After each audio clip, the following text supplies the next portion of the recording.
नमस्कार दोस्तों, स्वागत है हमारे चैनल पर। आज आप सुनने जा रहे मुंशी प्रेमचंद जी की लिखी सुंदर कहानी जिसका शीर्षक है पछतावा। तो आइए सुनते हैं। पंडित दुर्गानाथ जब कॉलेज से निकले तो कस्बे माश की फिक्र दामनगीर हुई। रहम दिल और बाउसूल आदमी थे। इरादा था कि काम ऐसा करना चाहिए जिसमें अपनी गुजरान भी हो और दूसरों के साथ हमदर्दी और दिलसोजी का भी मौका मिले। सोचने लगे अगर किसी दफ्तर में क्लर्क बन जाऊं तो अपनी गुजर तो हो सकती है, लेकिन अवाम से कोई ताल्लुक न रहेगा। वकालत में शरीक हो जाऊं तो दोनों बातें मुमकिन हैं, मगर हजार एहतियात करने पर भी दामन को साफ रखना मुश्किल होगा। पुलिस के महकमा में गुरबा परवरी के बेइंतहा मौके हैं, मगर वहां की आबोहवा आजाद मनिश और नेक नियत आदमी के लिए नामुवाफिक है। माल के सीगा में कायदा और कानून की गर्मबाजारी है। बेलौस रहने पर भी सख्ती और जबर से मुहतरिज रहना गैर मुमकिन। इस तरह बहुत गौर-व-फिक्र के बाद उन्होंने फैसला किया कि किसी जमींदार के यहाँ मुख्तार-ए-आम बन जाना चाहिए। तनख्वाह तो जरूर मिलेगी, मगर करीब काश्तकारों से रात दिन का ताल्लुक रहेगा। हुस्ने सुलूक के मौके मिलेंगे। सादगी की जिंदगी बसर होगी। इरादा मजबूत हो गया। कुंवर विशाल सिंह एक साहबे सरवत जमींदार थे। उनकी खिदमत में हाजिर हुए और अर्ज की कि मुझे भी अपने नमकख्वारों के जुमरे में शामिल कर लीजिए।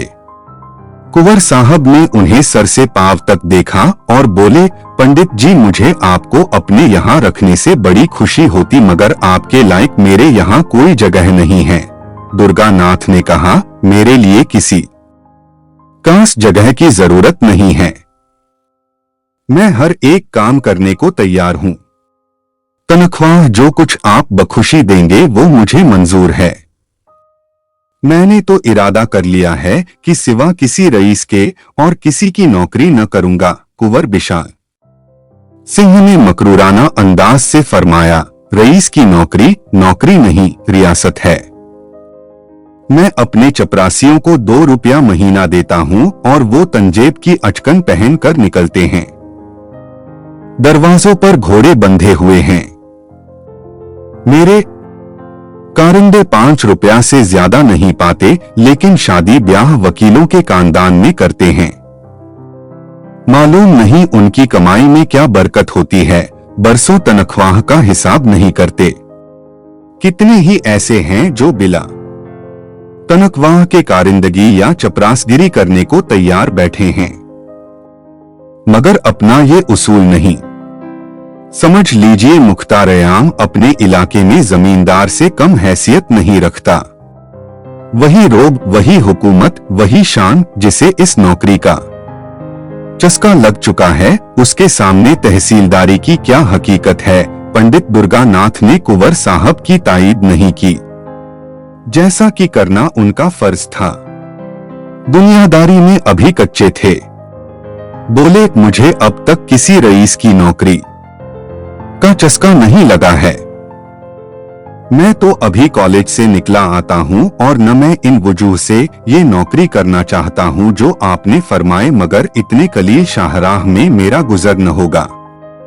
आपके और मुलाजिम आसामियों का गला दबाते होंगे, मुझसे मरते दम तक ये फेल न होंगे। अगर ईमानदार नौकर की कदर होती है तो मुझे यकीन है कि आप बहुत जल्द मुझसे खुश हो जाएंगे। कुंवर साहब ने बड़ी मतानत से कहा, बेशक ईमानदार आदमी की सब जगह कदर होती है, लेकिन मेरे यहाँ ज्यादा तनख्वाह देने की गुंजाइश नहीं है। जमींदार की इस नाकदरी पर किसी कदर तरस होकर पंडित जी ने जवाब दिया, तो फिर मजबूरी है, इस तकलीफदेही के लिए माफ फरमाइएगा, मगर मैं आपसे कह सकता हूं कि ईमानदार आदमी इतना सस्ता न मिलेगा। कुंवर साहब ने दिल में सोचा कि आखिर अदालत कचहरी रोज होती ही रहती है। सैकड़ों रुपए तजवीजों और फैसलों के तर्जुमे में सर्फ हो जाते हैं। एक अंग्रेजीदा आदमी मिलता है, बिल्कुल सादा लौ। कुछ ज्यादा तनख्वाह देनी पड़ेगी तो कोई मुजायका नहीं, मगर पंडित जी की बात का जवाब देना जरूरी था। बोले, महाराज, ईमानदार आदमी ईमानदार ही रहेगा, चाहे उसे तनख्वाह कितनी ही कम दीजिए, और न ज्यादा तनख्वाह पाने से बेईमान ईमानदार बन सकता है। ईमान का रुपया से कोई ताल्लुक नहीं। मैंने ईमानदार चपरासी देखे हैं और बेईमान हाई कोर्ट के जज, लेकिन खैर आप होनहार आदमी हैं, मेरे यहां शौक से रहिए। मैं आपको एक इलाके का मुख्तार बना दूंगा, आपका काम देखकर तरक्की भी करूंगा। दुर्गानाथ 20 रुपया माहवार पर राजी हो गए। वहां से 2.5 मील पर कुंवर साहब के कई मौजे चांद पार के इलाके के नाम से मशहूर थे। पंडित जी उस इलाके के मुख्तार-ए-आम मुकर्रर हुए। दुर्गानाथ चांद पार के इलाके में पहुंचे तो उन्हें मालूम हुआ कि वाकई जैसा कुंवर साहब कहते थे, रियासत की नौकरी बजाय खुद रियासत है। रहने के लिए खूबसूरत बंगला, फर्श फरोश से सजा हुआ सैकड़ों बीघा की सैर, कई नौकर, कई चपरासी, सवारी के लिए एक खूबसूरत तांधन, आसाइश और तकल्लुफ के सब सामान मौजूद। मगर उन्हें ये ठाट बाट देखकर कुछ ज्यादा खुशी न हुई, क्योंकि इसी सजे हुए बंगले के चारों तरफ काश्तकारों के झोंपड़े थे, फूस के बने हुए, जिनमें मिट्टी के बर्तनों के सिवा और कोई असासा न था। बंगला वहां के उर्फे-आम में कोट मशहूर था। लड़के सहमी हुई आंखों से बरामदे को देखते, मगर ऊपर कदम रखने की जुर्रत न होती। इस इफलास के बीच में सरवत और तमव्वुल का ये नजारा उनके लिए निहायत दिलशिकन था। काश्तकारों की ये हालत की सामने आते हुए थर-थर कांपते थे। चपरासी लोग उनसे बिला तू तकार के बात न करते। पहले ही कई 100 काश्तकारों ने पंडित जी की खिदमत में नजराने पेश किए, मगर उन्हें कितना ताज्जुब हुआ जब उनके नजराने वापस कर दिए गए। काश्तकार तो खुश हुए, मगर चपरासियों के खून उबलने लगे। नाई और कुम्हार खिदमत के लिए आए, वो लौटा दिए गए। ग्वालों के घरों से दूध का एक भरा हुआ मटका आया, वो भी वापस हुआ।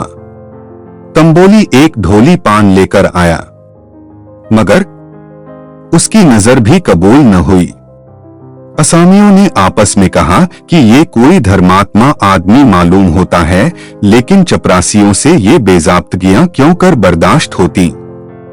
उन्होंने कहा कि हुजूर, अगर आपको ये चीजें पसंद हो तो न लें, मगर रस्म को तो न मिटा दें।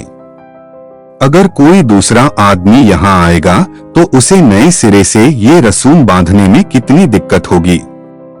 पंडित जी ने इस नेक सलाह का सिर्फ इतना जवाब दिया जिसके सर जैसी पड़ेगी आप भुगत लेगा, अभी से इसकी फिक्र करने की क्या जरूरत है।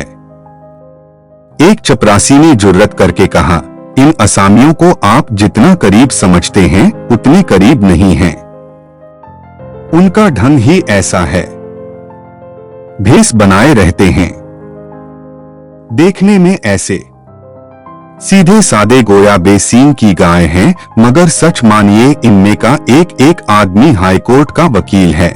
मगर चपरासियों की इस बहस का पंडित जी पर कुछ असर न हुआ। उन्होंने हर एक काश्तकार से हमदर्दाना और बिरादराना बर्ताव करना शुरू किया। सुबह से 9 बजे तक गरीबों को मुफ्त दवाएं देते, फिर हिसाब किताब का काम देखते। उनके अखलाक ने असामियों को मोह लिया। मालगुजारी का रुपया जिसके लिए हर साल कुर्की और नीलामी की जरूरत होती थी, इन साल एक इशारे पर वसूल हो गया। किसानों ने अपने भाग सराहे और मनाने लगे कि हमारे सरकार की कभी बदली न हो। कुंवर विशाल सिंह अपनी रियाया की परवरिश का बहुत ख्याल रखते थे। बीज के लिए अनाज देते, मजदूरी और बैल के लिए रुपए, फसल कटने पर 1 के 1.5 वसूल कर लेते, जैसा कि मुनासिब था। चांद पार के इलाके में कितने असामी उनके मकरूज थे। चैत का महीना था, फसल कुछ खलियान में थी, कुछ घर में आ चुकी थी। कुंवर साहब ने चांद पार वालों को बुलाया और कहा, हमारा अनाज और रुपया बेबाक कर दो, चैता गया। जब तक सख्ती न की जाए तुम लोग डकार तक नहीं लेते। इस तरह काम नहीं चल सकता। बूढ़ी मलुका ने कहा, सरकार, असामी कभी अपने मालिक से बेबाक हो सकता है, कुछ अभी ले लिया जाए, कुछ फिर दे देंगे। हमारी गर्दन सरकार की मुट्ठी में है, कुंवर साहब ने फरमाया, आज कौड़ी कौड़ी चुकाकर तब यहां से उठने पाओगे। तुम लोग हमेशा इसी तरह किला हवाला करते रहते हो। मलुका ने मिन्नत करके कहा, हमारा पेट है, सरकार की रोटियां हैं, हमको और क्या चाहिए। जो कुछ उपज है वो सब सरकार ही की तो है। कुंवर साहब को मलुका की इस जबान दराजी पर गुस्सा आ गया। राजा रईस ठहरे, उसे सख्त सुस्त कहा और बोले, कोई है, जरा इस बुढ़े की गोशमाली तो कर दे, ये बहुत बढ़ बढ़कर बातें करता है। उन्होंने तो शायद धमकाने की नीयत से कहा, मगर चपरासियों की आंखों में चांद पार खटक रहा था। एक तेज दम चपरासी कादिर कान ने लपक कर बूढ़े किसान की गर्दन पकड़ी और ऐसा धक्का दिया कि वो बेचारा तेवरा कर जमीन पर गिर पड़ा। मलुका के दो जवान बेटे चुपचाप खड़े थे। बाप की ये हालत देखी खून ने जोश मारा। दोनों झपटे और कादिर कान पर टूट पड़े। धमाके की आवाजें आने लगी। साफा गिरा, अचकन तार तार हुई और कादिर कान जमीन दोज हो गए। हाँ, जबान की तेजी में जर्रा भर फर्क न आया। मलुका ने देखा कि बात बिगड़ गई। उठा और कादिर कान को छुड़ाकर अपने लड़कों को गालियां देने लगा। जब लड़कों ने उल्टे उसी को डांटा तो दौड़कर कुंवर साहब के पैरों पर गिर पड़ा। मगर बात सचमुच बिगड़ चुकी थी। उसकी मसलहत आमेजियां बेअसर हुई। कुंवर साहब की आंखों से शोले निकल रहे थे। बोले, बेईमान, आंखों के सामने से दूर हो जा, वरना तेरा खून पी जाऊंगा। बूढ़े के जिस्म में खून तो न था, मगर कुछ गर्मी जरूर थी। समझा था कि ये कुछ इंसाफ करेंगे। ये फटकार सुनकर बोला, सरकार, बुढ़ापे में आपके दरवाजे पर पानी उतर गया और इस पर सरकार हमी को डांटते हैं। कुंवर साहब ने कहा, तुम्हारी इज्जत अभी क्या उतरी है, अब उतरेगी। दोनों लड़के तैश में आकर बोले, सरकार अपना रुपया लेंगे, किसी की इज्जत लेंगे। कुंवर साहब ने ऐंठ कर, रुपया पीछे लेंगे, पहले देखेंगे तुम्हारी इज्जत कैसी है। चांद पार के किसान अपने गांव में पहुंचकर पंडित दुर्गानाथ से ये राम कहानी कह ही रहे थे कि इतने में कुंवर साहब का आदमी पहुंचा और खबर दी कि सरकार ने इसी दम आपको बुलाया है। दुर्गानाथ ने असामियों को तशफी दी और घोड़े पर सवार होकर दरबार में हाजिर हुए। कुंवर साहब की आंखें गुस्से से लाल थीं, चेहरा तमतमाया हुआ। कई मुख्तार और चपरासी बैठे हुए आग पर तेल डाल रहे थे। पंडित जी को देखते ही कुंवर साहब बोले, चांद पार वालों की हरकत आपने देखी? पंडित जी ने सर झुकाकर कहा, जी हाँ, निहायत रंज हुआ। ये तो ऐसे सरकश न थे। कुंवर साहब बोले, ये सब आप ही के कदमों की बरकत है। आप अभी स्कूल के लड़के हैं, आप क्या जाने दुनिया में किस तरह रहना होता है। अगर आपका असामियों के साथ यही बर्ताव रहा तो फिर मैं जमींदारी कर चुका। ये सब आपकी करनी है। मैंने इसी दरवाजे पर असामियों को रस्सियों से बांध बांध कर उल्टे लटका दिया है और किसी ने चूं तक नहीं की। आज उनकी ये जुर्रत की मेरे सामने मेरे ही आदमी पर हाथ चलाएं। दुर्गानाथ ने माजरत आमेज अंदाज से कहा, हुजूर, इसमें मेरी क्या कता है। मैंने तो जब से सुना है खुद अफसोस कर रहा हूं। कुंवर साहब ने फरमाया, आपकी कता नहीं है तो और किसकी है। आप ही ने उन्हें सर पर चढ़ाया, बेगार बंद कर दी। आप ही उनके साथ भाईचारा रखते हैं। उनके साथ गपशप करते हैं। ये छोटे आदमी इस बर्ताव की कदर नहीं कर सकते। किताबी अखलाक मदरसों के लिए है, दुनियावी अखलाक का कानून दूसरा है। खैर, जो हुआ सो हुआ। अब मैं चाहता हूं कि इन बदमाशों को इस गुस्ताखी का मजा चखाऊं। असामियों को अभी आपने मालगुजारी की रसीद तो नहीं दी है? दुर्गा नाथ ने डरते डरते कहा, जी नहीं, रसीदें तैयार हैं, सिर्फ आपके दस्तखत की देर है। कुंवर साहब के चेहरे पर इत्मीनान की झलक नजर आई। बोले, ये बहुत अच्छा हुआ, शगुन अच्छे हैं। अब आप इन रसीदों को डॉट चिराग अली के सिपुर्द कीजिए। इन लोगों पर बकाया लगान की नालिश की जाएगी। फसल नीलाम कराऊंगा, भूखों मरेंगे तब आटे दाल का भाव मालूम होगा। जो रुपया अब तक वसूल हो चुका है वो बीज और कर्ज के खाते में चढ़ा। लीजिए, आपको शहादत सिर्फ ये देनी होगी कि मालगुजारी की मद में नहीं, कर्जा की मद में रुपया वसूल हुआ। बस। दुर्गा नाथ सकते में आ गए। क्या यहाँ भी उन्हें आफतों का सामना करना पड़ेगा जिनसे बचने के लिए ये गोशाएक नाथ इख्तियार किया था? जानबूझकर इतने गरीबों की गर्दन पर छुरी फेरूं, इसलिए कि मेरी नौकरी कायम रहे? ना, ये मुझसे ना होगा। बोले, क्या मेरी शहादत के बगैर काम न चलेगा? कुंवर साहब ने गुस्से से कहा, क्या इतना कहने में आपको कोई उज्र है? दुर्गा नाथ ने दुबिधे के लहजे में कहा, जी यूं तो मैं आपका नमक ख्वार हूं, हर एक हुक्म की तामील के लिए हाजिर हूं, मगर मैंने शहादत कभी नहीं दी है और शायद ये काम मुझसे अंजाम न हो सके। मुझे तो माफ ही रखा जाए। कुंवर साहब ने तहक्कुमाना अंदाज से फरमाया, ये काम आपको करना पड़ेगा, इसमें हीला हवाले की गुंजाइश नहीं है और शायद ये काम मुझसे अंजाम न हो सके। मुझे तो माफ ही रखा जाए। कुंवर साहब ने तहक्कुमाना अंदाज से फरमाया, ये काम आपको करना पड़ेगा, इसमें हीला हवाले की गुंजाइश नहीं है। आग आपने लगाई है, बुझाएगा कौन? दुर्गा नाथ ने जोर देकर कहा, मैं झूठ बोलने का आदी नहीं हूं और इस तरह की शहादत नहीं दे सकता। कुंवर साहब मसलहत आमेज लहजे में बोले, जिसमें तंज का पहलू गालिब था, मेहरबान, ये झूठ नहीं है, मैंने झूठ का व्यापार नहीं किया है। मैं ये नहीं कहता कि आप रुपया की वसूली से इनकार कीजिए। जब असामी मेरे मकरूज हैं तो मुझे इख्तियार है कि चाहे रुपया कर्जा की मद में वसूल करूं, चाहे मालगुजारी की मद में। अगर इतनी सी बात को आप झूठ समझते हैं तो ये आपकी ज्यादती है। अभी आपने दुनिया नहीं देखी, ऐसी साफगोई के लिए दुनिया में जगह नहीं है। आप मेरे मुलाजिम हैं, आखिर हक़ीक़त भी तो कोई चीज है। आप तालीम याफ्ता होनहार आदमी हैं। अभी आपको दुनिया में बहुत दिन रहना और बहुत काम करना है।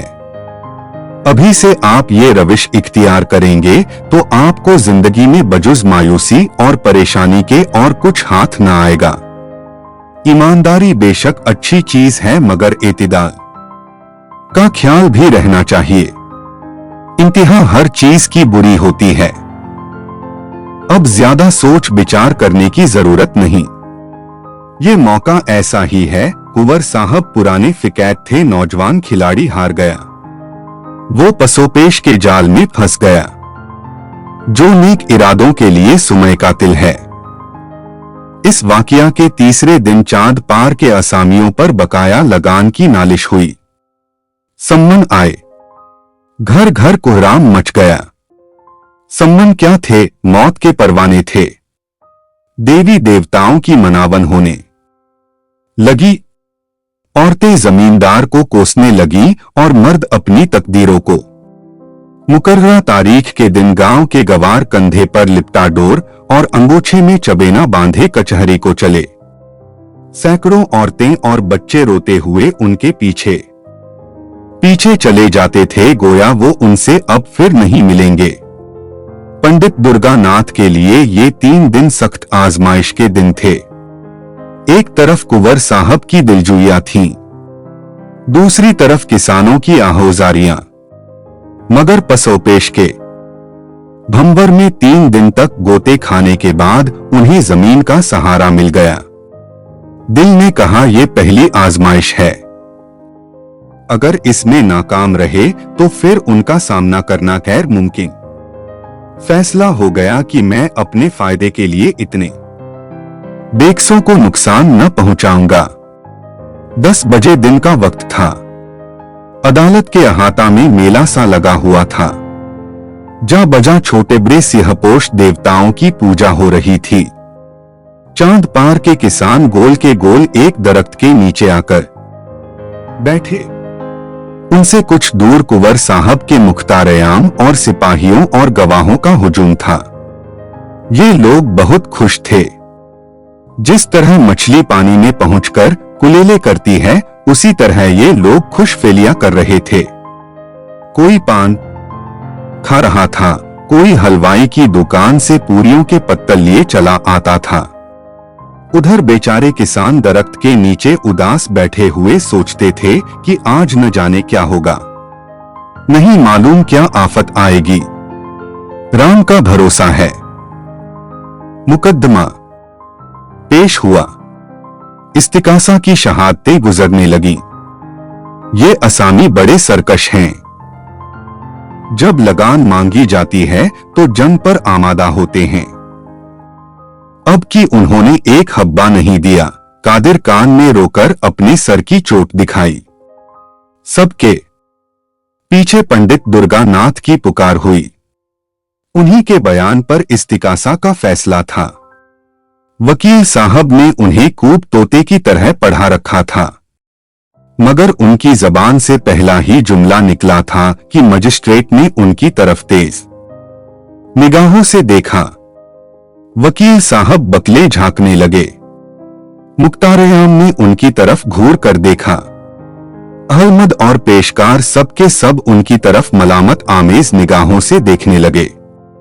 अदालत ने सख्त लहजे में कहा, तुम जानते हो कि मजिस्ट्रेट के रूबरू खड़े हो। दुर्गानाथ ने मुअद्दबाना मगर मुस्तकिल अंदाज से जवाब दिया, जी हाँ खूब जानता हूँ। अदालत, तुम्हारे ऊपर दरोग बयानी का मुकदमा आयद हो सकता है। दुर्गानाथ, बेशक, अगर मेरा बयान गलत हो। वकील ने उनसे तंजिया लहजे में कहा, मालूम होता है किसानों के दूध घी और नजर व नियाज ने ये काया पलट कर दी है। और मजिस्ट्रेट की तरफ उसी अंदाज से कहा। दुर्गानाथ बोले, आपको उन नियमतों का ज्यादा तजुर्बा होगा। मुझे अपनी रूखी रोटियां ज्यादा प्यारी हैं। अदालत ने पूछा, तुम अजरुए हलफ कहते हो कि इन असामियों ने बिल्कुल मुतालिबा चाक कर दिया है। दुर्गानाथ ने जवाब दिया, जी हाँ, मैं अजरुए हलफ कहता हूँ कि उनके जिम्मे लगान की एक कौड़ी बाकी नहीं है। अदालत, रसीदें क्यों नहीं दी? दुर्गानाथ, मेरे आका का हुक्म। मजिस्ट्रेट ने नालिशें खारिज कर दी। कुंवर साहब को जूं ही इस शिकस्त की खबर मिली, उनके गैजो कज़ब की कोई हद न रही। पंडित दुर्गानाथ को हजारों ही बेनुकत सुनाई। नमकहराम, दगाबाज, बेवफा, मक्कार, मैंने इस शख्स की कितनी कातिर की, मगर कुत्ते की दुम कभी सीधी नहीं होती। आखिर दका कर ही गया। कैरियत ये हुई कि पंडित दुर्गानाथ मजिस्ट्रेट का फैसला सुनते ही मुख्तार-ए-आम को कुंजिया और कागजात सुपुर्द करके रुखसत हो गए थे, वरना इस नमकहरामी के सिले में कुछ दिनों तक हल्दी और गुड़ पीने की जरूरत होती। कुंवर साहब का लेन देन वसीय पैमाने पर था। चांद पार बड़ा इलाका था। वहां के असामियों पर कई हजार की रकम आने को थी। उन्हें यकीन हो गया कि अब ये रुपया डूब जाएगा। वसूल होने की कोई उम्मीद नहीं। इस पंडित ने असामियों को सिर चढ़ा दिया। अब उन्हें मेरा खौफ नहीं रहा। अपने कारिंदों और मुशीरों से सलाह ली। उन्होंने भी यही कहा कि अब वसूली की कोई सूरत नहीं। कागजात अदालत में पेश किए जाएंगे। तो आमदनी का टैक्स तो लग जाएगा मगर रुपया वसूल होना मुश्किल। उसरदारियां होंगी। कहीं साहब में कोई गलती निकल आई तो रही सही साख भी जाती रहेगी और दूसरे इलाकों का रुपया भी मार पड़ेगा। मगर दूसरे दिन जब ठाकुर साहब पूजा पाठ से फारिग होकर अपने चौपाल में बैठे तो क्या देखते हैं कि चांद पार के असामी गोल के गोल चले आ रहे हैं। उन्हें खौफ हुआ कि कहीं ये सब कोई फसाद करने तो नहीं आए, मगर किसी के हाथ में लकड़ी तक न थी। मलूका आगे आगे आता था। उसने दूर ही से झुककर सलाम किया। ठाकुर साहब को ऐसी हैरत हुई गोया कोई ख्वाब देख रहे हैं। मलूका ने सामने आकर अर्ज की, सरकार हम लोगों से जो कुछ भूल चूक हुई उसे माफ किया जाए।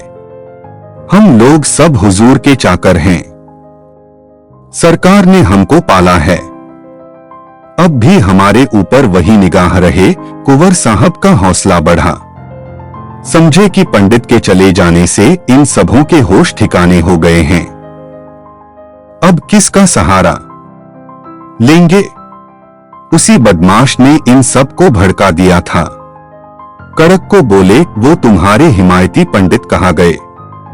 वो आ जाते तो जरा उनकी मिजाज पुरसी की जाती। बूढ़े मलूका ने आंखों में आंसू भरे हुए कहा, सरकार उनको कुछ न कहें, वो आदमी नहीं देवता थे। जवानी की सौगंध है जो उन्होंने आपकी कोई शिकायत की हो। वो बेचारे तो हम लोगों को बार बार समझाते रहते कि देखो मालिक से बिगाड़ करना अच्छी बात नहीं। हमसे कभी एक लोटे पानी के रवादार नहीं हुए। चलते चलते हम लोगों से कहा कि मालिक का जो कुछ तुम्हारे जिम्मे निकले चुका देना। आप हमारे मालिक हैं। हमने आपका बहुत खाया पिया। आप ही के नमक से हमारे तन पले हैं। अब हमारी सरकारत यही बनती है कि हमारा हिसाब किताब देखकर जो कुछ हमारे ऊपर निकले हमसे बता दिया जाए। हम एक एक कौड़ी चुकाकर तब पानी पिएंगे। कुंवर साहब को सकता सा हो गया। उन्हें रुपयों के लिए कितनी बार जबरदस्ती खेत कटवाए गए, कितनी बार घरों में आग लगवाई, कितनी बार मारपीट की, कैसी कैसी सख्तियां की, कैसे कैसे सितम ढाए। और आज ये सब खुद बखुद सारा हिसाब साफ करने आए हैं। ये क्या जादू है? मुख्तार साहब ने कागजात खोले और आसामियों ने अपनी अपनी पोटलियां खोली। जिसके जिम्मे जितना निकला उसने बेचू चरा वो रकम सामने रख दी। देखते देखते सामने रुपयों का ढेर लग गया। 6,000 रुपया दम की दम में वसूल हो गया। किसी के जिम्मे कुछ बाकी नहीं। ये सच्चाई और इंसाफ की फतह थी। जबरदस्ती और जुल्म से जो काम कभी न हुआ वो इंसानियत ने पूरा कर दिखाया। कल जब से ये लोग मुकदमा जीत कर घर आए उसी वक्त से उन्हें रुपया अदा करने की धुन सवार थी। पंडित जी को वो सचमुच देवता समझने लगे थे और यह उनकी सख्त ताकीद थी। किसी ने गल्ला बेचा, किसी ने गहने गिरवी रखे, किसी ने बैल फरोख्त कर डाले। ये सब कुछ सहा मगर पंडित जी की बात न टाली। कुह साहिब के दिल में पंडित जी की तरफ से जो बदगुमानी और कुदूरत थी वो बहुत कुछ मिट गई। मगर उन्होंने हमेशा सख्ती और जुल्म से काम लेना सीखा था। उन्हीं उसूलों के वो कायल थे। इंसाफ और सच्चाई और मुलायमियत की उन्होंने हमेशा आजमाइश नहीं की और उन पर उनका बिल्कुल एतिकाद न था। मगर आज उन्हें साफ नजर आ रहा था कि सच्चाई और नरमी में बड़ी ताकत है। ये असामी मेरे काबू से निकल गए थे। मैं उनका क्या बिगाड़ सकता था? ये खौफ का करिश्मा नहीं, हक और इंसाफ की तासीर है। जरूर वो पंडित सच्चा और धर्मात्मा आदमी था। उसमें मसलहत अंदेशी न हो, मौका शनासी न हो, मगर इसमें कोई शक नहीं कि वो सच्चा और बेलौस था। जब तक हमको किसी चीज की जरूरत न हो उसकी हमारी निगाहों में कदर नहीं होती। हरी दूध भी किसी वक्त अशर्फियों के तौल बिक जाती है। कुंवर साहब का काम एक बेलौस आदमी के बगैर रुका नहीं रह सकता था। इसलिए पंडित जी के इस मर्दाना फेल की कदर एक शायर का फिक्रे सुकन से ज्यादा न हुई। चांद पार के आदमियों ने तो उसके बाद अपने जमींदार को किसी किस्म की तकलीफ नहीं दी। हाँ, रियासत के दूसरे हिस्सों में वही साबिक दस्तूर रगड़ झगड़ मची रहती थी। रोजाना अदालत, रोजाना फौजदारी, रोजाना डांट फटकार, मगर यह सब जमींदारी के सिंगार हैं। इनके बगैर जमींदारी क्या? आखिर वो दिन भर बैठे बैठे क्या मक्खियां मारे।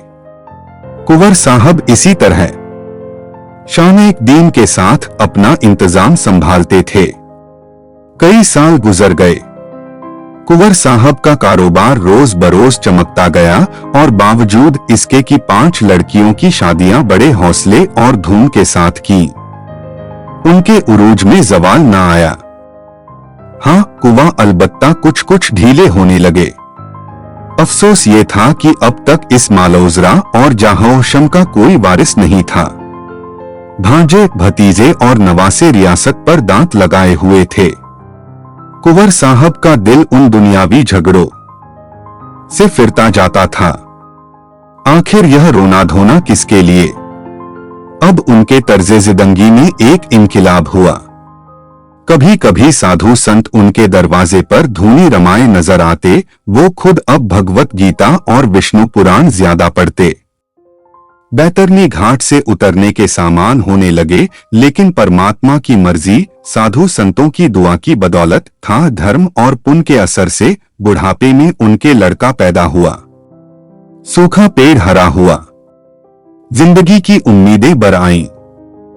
खूब दिल खोलकर मालौजर लुटाया, मगर जिस तरह बांस की जड़ें निकली हुई कोपल जुंजू बढ़ती है, बांस सूखता है।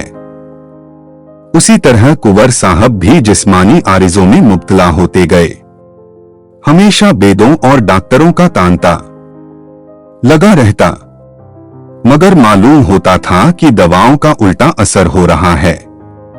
काबिज मुसहल और मुसहल काबिज का काम करती। जो तू करके उन्होंने 2-2.5 साल काटे। यहां तक कि ताकतों ने जवाब दे दिया। जिंदगी की आस टूट गई। मालूम हो गया कि मेरे दिन करीब हैं। मगर यह सारी जायदाद और सारा कारोबार किस पर छोड़ जाऊं? अफसोस, अरमान दिल ही में रह गया। बच्चे का ब्याह भी न देख सका। इसकी तुतली बातें सुनने की भी नौबत न आई। इस जिगर के टुकड़े को किसे सौंपूं जो इसे अपना बेटा समझे, जो पौधे को सींचे, पाले और इसकी पूंजी उसे सौंप दे। लड़के की मां औरत जात न कुछ जाने न सुने। इससे कारोबार संभलना मुश्किल। मुख्तार-ए-आम और गुमाश्ते और कारिंदे दर्जनों हैं, मगर सबके सब दगाबाज, ईमान फरोश, खुदरज। एक भी ऐसा आदमी नहीं जिस पर मेरी तबीयत जमे। कोर्ट ऑफ वार्डस के सुपुर्द कर दूं तो वहां भी वही सब आफते। कोई इधर दबाएगा, कोई उधर खींचेगा। यतीम बच्चे का कौन पुरसा होगा? हाय, मैंने आदमी की कदर न की। मुझे आदमी नहीं हीरा मिल गया था। मैंने उसे ठीकरा समझा। कैसा सच्चा, कैसा दिलेर, अपने ईमान पर कायम रहने वाला आदमी था। वो अगर कहीं मुझे मिल जाए तो मेरे सब बिगड़े काम बन जाएं। इस बदनसीब लड़के के दिन फिर जाएं। मैं उसके पैरों पर सर रख दूंगा, उसे मनाऊंगा और अपने लाल को उसके कदमों पर डाल दूंगा। मैं अपने जन्म की कमाई उसके सुपुर्द कर दूंगा। उसके दिल में दर्द है, रहम है। वो एक यतीम पर तरस खाएगा। आह, काश मुझे उसके दर्शन मिल जाते। मैं इसको देवता की पैर धो धोकर माथे पर चढ़ाता। आंसुओं से उसके पैर धोता, उसकी मिन्नत करता, उससे दया का दान मांगता। वही अगर हाथ लगाए तो ये डूबती हुई डोंगी पार लग सकती है। ठाकुर साहब की हालत रोज बरोज खराब होती गई। वक्त आखिरा पहुंचा। उन्हें पंडित दुर्गानाथ की रट लगी हुई थी। बच्चे की सूरत देखते और कलेजे से एक आ निकल जाती। बार बार पछताते और फिर अफसोस मलते, हाय उस देवता को कहां पाऊं जो शख्स इस वक्त उनके दर्शन करा दे, आधी जायदाद उसके निछावर कर दूं। प्यारे पंडित, मेरी खता मुआफ करो। मैं अंधा था, नादान था। अब मेरी बाह पकड़ो, मुझे डूबने से बचाओ। इस मासूम बच्चे पर तरस खाओ। अजीजो कारिब का जमघट सामने खड़ा था। कुंवर साहब ने उनके चेहरों की तरफ नींवा आंखों से देखा। सच्ची कमकवारी कहीं नजर न आई। हर एक चेहरे पर खुदर्जी झलक रही थी। आलमियास में उन्होंने आंखें मूंद ली। उनकी बीवी जार जार रो रही थी।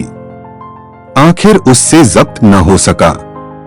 उसने रोते हुए करीब जाकर कहा, पति जी, हमको और इस अनाथ बालक को किस पर छोड़े जाते हो? कुंवर साहब ने आहिस्ते से कहा, पंडित दुर्गानाथ पर, वो जल्द आएंगे, मेरा दिल कहता है। उनसे कह देना कि मैंने अपना सब कुछ उसके भेंट कर दिया। ये मेरी आखिरी वसीयत है।